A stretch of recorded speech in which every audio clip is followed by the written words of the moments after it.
Сәлем достар, сіздермен Райхан. Бүгін сіздерге өте дәмді әрі тез жасалынатын жұп-жұмсақ, дәл ресторандағыдай болып шығатын хачапури по-аджарскийдің рецептімен бөлісемін. Ал олай болса бастайық. Бисмилля.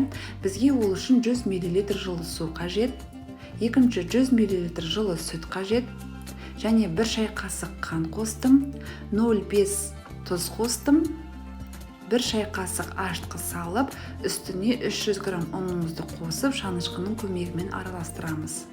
Одан кейін қолымызбен жақсылап қамыр илейміз. Міне қамырымыз осылай жұп-жұмсақ, әдемі болып шығуы керек.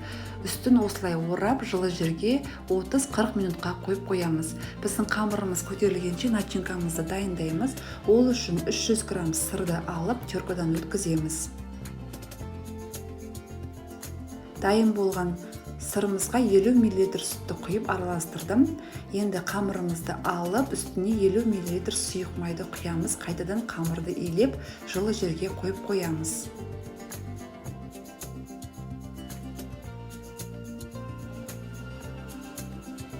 Қамырымыз дайын болды.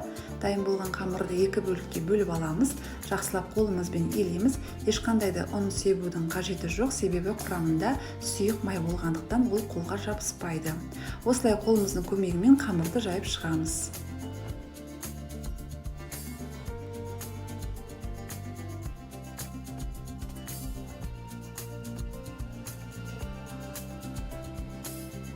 Екі жағына салмамызды бірдей қылып саламыз.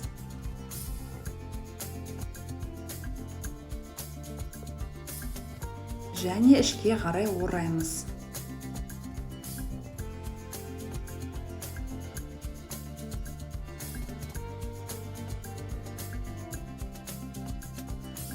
Дайын болды, енді екінші қамырымызды жаямыз.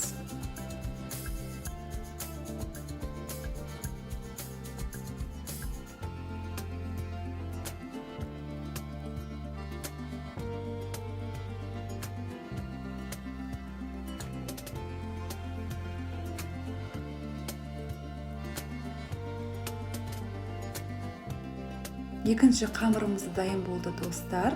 Енді осылай пештің ыдысына салып, ішіне начинкамызды саламыз. Және бір жұмыртқаны жарып, соның сарысын қамырдың үстіне жағып шығамыз. Жағып шықтым. Енді пешімізді 200 градусқа қыздырып қоямыз. Және 20 минутта пісіріп аламыз.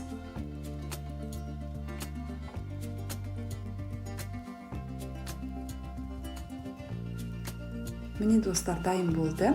Енді беті қатты ыстық болғандықтан осылай жұмыртқаны жарамыз. Және жанына сары май қойдым. Қайтадан пешімізге 2-3 минутта пісіріп аламыз. Міне достар, біздің хачапуримыз дайын болды. Өте әдемі, дәмі де, иісі де өте ерекше болып шықты. Жасап көрсеңіздер болады. Ас болсын.